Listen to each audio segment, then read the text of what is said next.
Hello friends, good morning, good afternoon, good evening.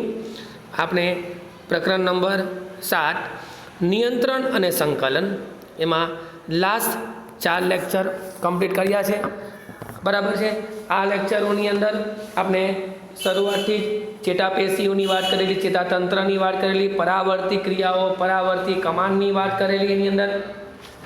ત્યારબાદ મગજની રચના, મગજના ભાગોની વાત કરી, ચેતાપેશીનું કાર્ય શું છે તેની વાત કરી, કેવી રીતે ચેતાપેશી આપણા કાર્ય સાથે સંકળાયેલું છે એની ચર્ચાઓ આપણે કરી ગયા છે। હવે આપણે એની સાથે આગળ વધીને વનસ્પતિની અંદર જે આવર્તનની ક્રિયાઓ હતી, વનસ્પતિઓમાં કેવી રીતે આ સંકલન અને સહનિયમન થાય, હલનચલન કેવી રીતે થાય, તો એના માટેનું વૃદ્ધિ આધારિત હલનચલન, વૃદ્ધિથી મુક્ત હલનચલનની વાતો કરી। ત્યારબાદ આપણે આવર્તનની વાત કરી, બરાબર છે, કે ઉત્તેજના દ્વારા ઉત્તેજાતી પ્રક્રિયાને પ્રતિચાર, બરાબર, વનસ્પતિઓ પણ પ્રતિચાર આપે છે। એના માટે આપણે પ્રકાશાનું વર્તન, ભૂઆવર્તન, જલાનું વર્તન, રસાયણનું વર્તન, બરાબર છે, અને સ્પર્શાનું વર્તનની વાત કરી। હવે આપણે આગળ નવા ટોપિક પર જઈએ છીએ, રાસાયણિક સંદેશાવાહક અથવા અંતઃસ્ત્રાવી સંકલન।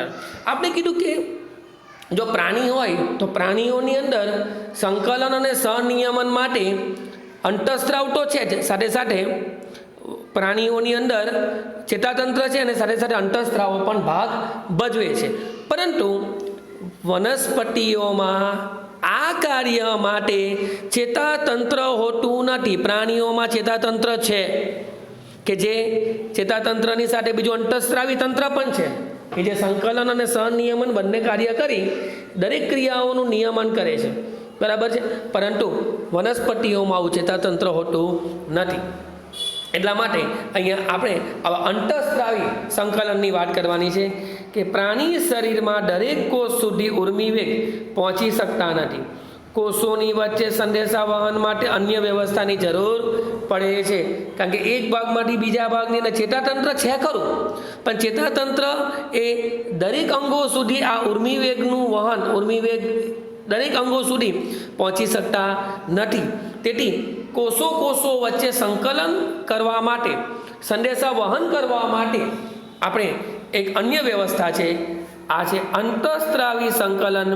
વિશિષ્ટ રાસાયણિક સંયોજનો દ્વારા પ્રાપ્ત થાય છે। આ સંયોજનોને અંતઃસ્ત્રાવ કહે છે। અંતઃસ્ત્રાવો કે જે સામાન્ય રીતે વનસ્પતિઓમાં કે પ્રાણીઓમાં પોતાના શરીરની અંદરની ગ્રંથિઓ દ્વારા ઉત્પન્ન થતા હોય। ખરેખર અંતઃસ્ત્રાવોનું ઉત્પત્તિ ક્ષેત્ર અને કાર્યક્ષેત્ર જુદું જુદું હોય છે।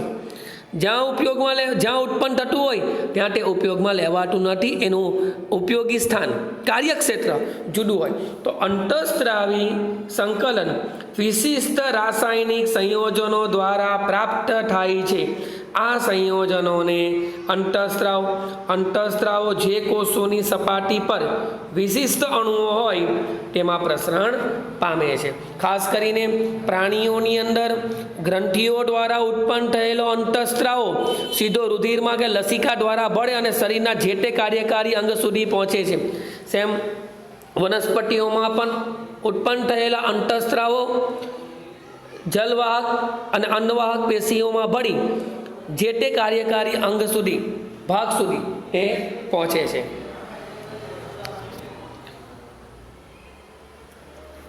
અંતઃસ્ત્રાવી સંકલન ધીમી પ્રક્રિયા છે, પરંતુ શરીરના બધા કોષો સુધી તે અસરકારક રીતે પહોંચે છે।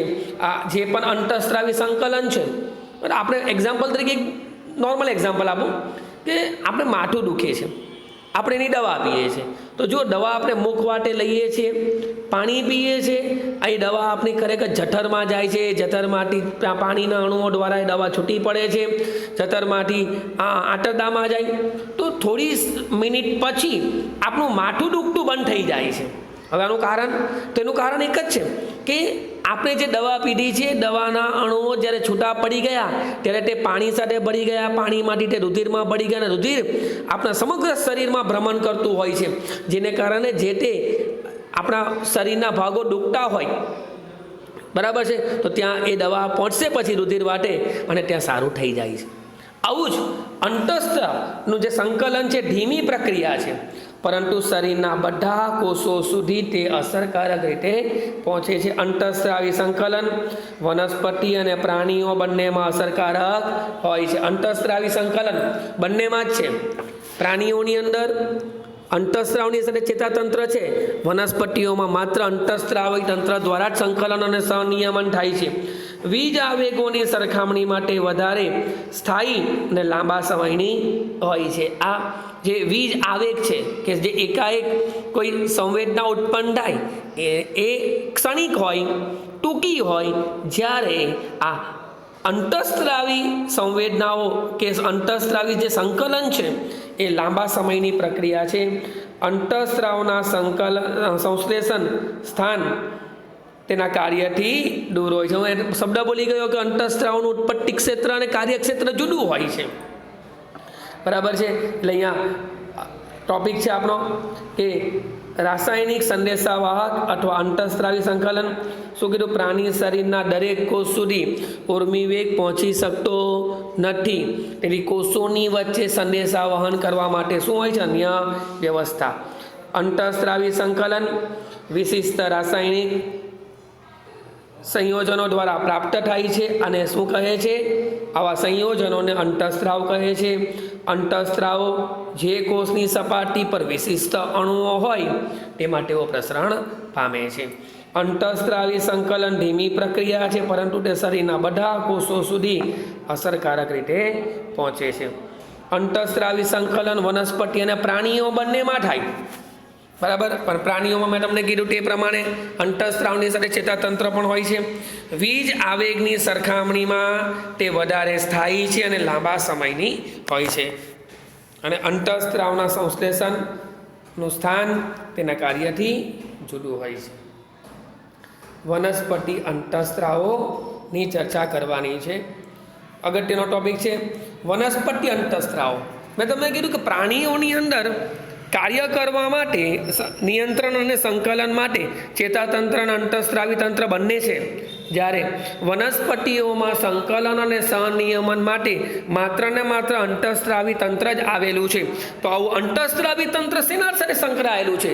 તો આવું અંતઃસ્ત્રાવી તંત્ર વૃદ્ધિ સાથે, વિકાસ સાથે અને પર્યાવરણ પ્રત્યે પ્રતિચારનું સંકલન કરવામાં મદદરૂપ થાય છે. કોણ? અંતઃસ્ત્રાવી તંત્ર વનસ્પતિઓમાં વૃદ્ધિ સાથે સંકળાયેલું છે. વનસ્પતિઓના વિકાસ અને પર્યાવરણ પ્રત્યે પ્રતિચાર, તેનું સંકલન, તેનું સંશ્લેષણ સ્થાન તેના કાર્યક્ષેત્રથી દૂર હોય છે.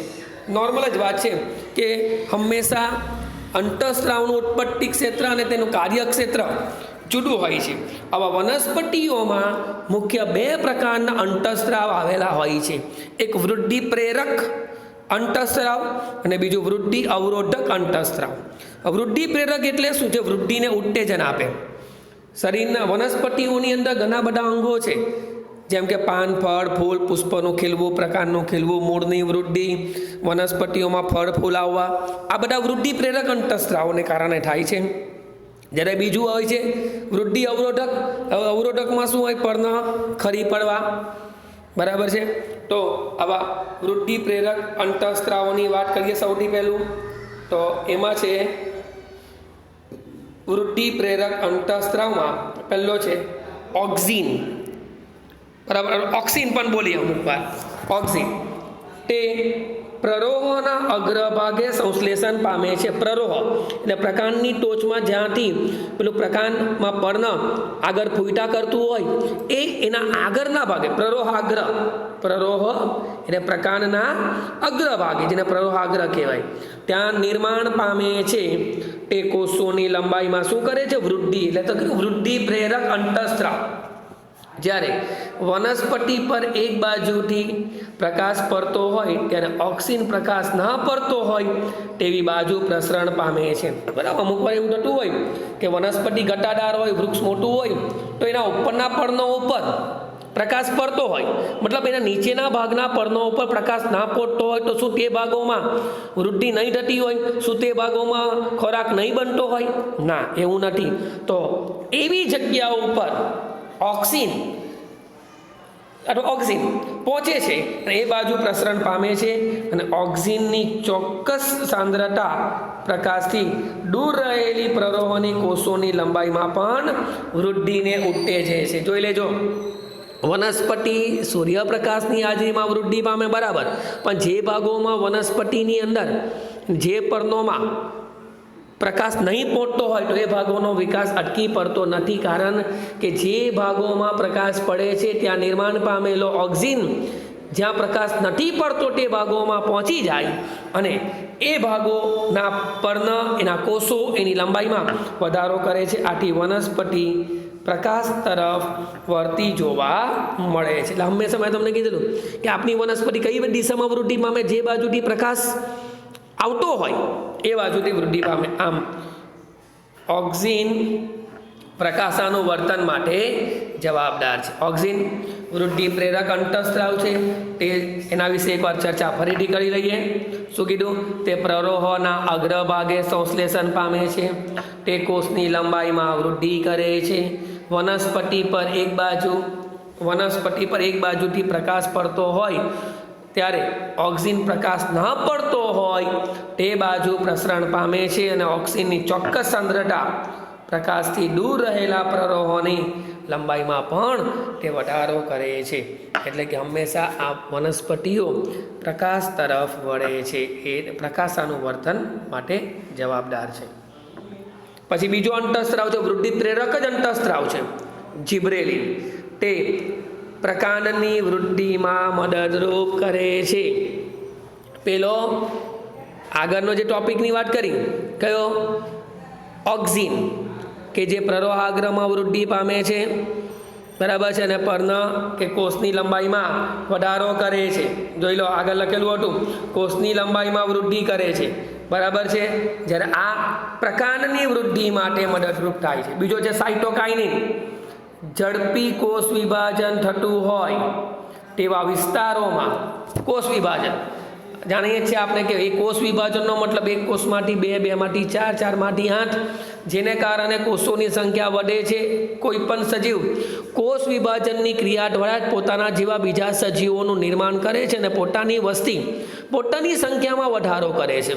તો આ સાઇટોકાઇનિન ઝડપી કોષ વિભાજન થતું હોય તેવા વિસ્તારોમાં કુદરતી રીતે તેનું સંકેન્દ્રણ વધારે છે. ફળ અને બીજમાં તેની સાંદ્રતામાં વધારે છે. તે કોષ વિભાજનને પ્રેરે છે. મુખ્ય 3 અંતઃસ્ત્રાવની વાત કરી. વૃદ્ધિ પ્રેરક એમાં ઓક્સિન છે, જે પ્રરોહાગ્રમાં વૃદ્ધિ પામે છે, જે કોષની લંબાઈમાં વધારો કરે છે. બીજું જિબ્રેલિન, જે પ્રકાંડની વૃદ્ધિમાં મદદરૂપ કરે છે. ત્રીજું સાઇટોકાઇનિન છે, જે કોષ વિભાજન માટે જવાબદાર છે, બરાબર છે, અને કુદરતી રીતે તેનું સંકેન્દ્રણ.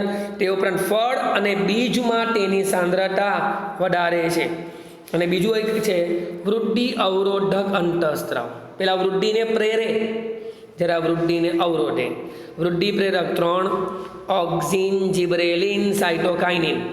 જ્યારે વૃદ્ધિ અવરોધક એક જ અંતઃસ્ત્રાવ છે, એબ્સિસિક એસિડ. તે વનસ્પતિની વૃદ્ધિને અવરોધે છે. તેની અસરથી પર્ણો કરમાઈ જાય છે. એટલે કેટલીક વાર પર્ણો કરમાઈ જાય તો ખરી પડે છે. નકામા થઈ ગયેલા પર્ણના ફૂલ પર, પુષ્પ કેમ ઝાડ પરથી આપમેળે પડી જાય, એનું કારણ ત્યાં પેલો એબ્સિસિક એસિડ તેને ખેરવી નાખે છે, બરાબર. અને આ એબ્સિસિક એસિડની હાજરીને કારણે જ વનસ્પતિઓની વૃદ્ધિ આજીવન તો રહી છે, પણ અમર્યાદિત વૃદ્ધિ થતી નથી, બરાબર છે. અને એક આ ટોપિક છે લજામણીના પર્ણોનું હલનચલન એ પ્રકાશ તરફ પ્રરોહની ગતિથી કેવી રીતે ભિન્ન. ટૂંકમાં તફાવત છે કે લજામણીના પર્ણોનું હલનચલન અને પ્રરોહની પ્રકાશ તરફની ગતિ. પ્રરોહ એટલે પ્રકાંડ. પેલું એ આપણે આગળ એક આ ટોપિકમાં ચર્ચા કરેલી કે અહીંયા આપણે, મને યાદ છે ત્યાં સુધી લેક્ચર નંબર લગભગ 4માં જ આપણે વાત કરેલી કે વૃદ્ધિ આધારિત હલનચલન અને વૃદ્ધિથી મુક્ત હલનચલન, બરાબર. તો આજે લજામણીના પર્ણોનું હલનચલન છે એ વૃદ્ધિથી મુક્ત છે, જ્યારે આ પ્રરોહોની પ્રકાશ તરફની જે ગતિ છે એ વૃદ્ધિ આધારિત છે. જોઈએ આ બંને ટોપિકમાં. આ હલનચલન વૃદ્ધિ આધારિત નથી, વૃદ્ધિથી મુક્ત છે. જ્યારે આ હલનચલન વૃદ્ધિ આધારિત છે. લજામણીના પર્ણો, તમે લજામણીના પર્ણોને સ્પર્શ કરો છો તો એના પાંદડીઓ બીડાઈ જાય, મતલબ એનું હલનચલન થયું. તો આ વાત વૃદ્ધિ સાથે સંકળાયેલી નથી. જ્યારે પ્રરોહ પ્રકાંડ ધીમે ધીમે ધીમે ધીમે સૂર્ય તરફ ઉપર તરફ વૃદ્ધિ પામે, મતલબ એ વૃદ્ધિ આધારિત છે. આ હલનચલન ચોક્કસ દિશામાં થતું નથી, ગમે તે રીતે થાય. જ્યારે આ પ્રરોહનું હલનચલન એક જ દિશામાં ઉપર તરફ, ગુરુત્વાકર્ષણ બળની વિરુદ્ધ દિશામાં હલનચલન એક દિશીય કે અનુચલન હોય છે. તે ઝડપી હલનચલન છે. જેવા પર્ણને બીડ સ્પર્શ કરો છો તરત એની પાંદડી બીડાઈ જાય છે, મતલબ ઝડપી છે. તે ખૂબ ધીમું હલનચલન છે. આ હલનચલન માટે સ્પર્શ જવાબદાર છે.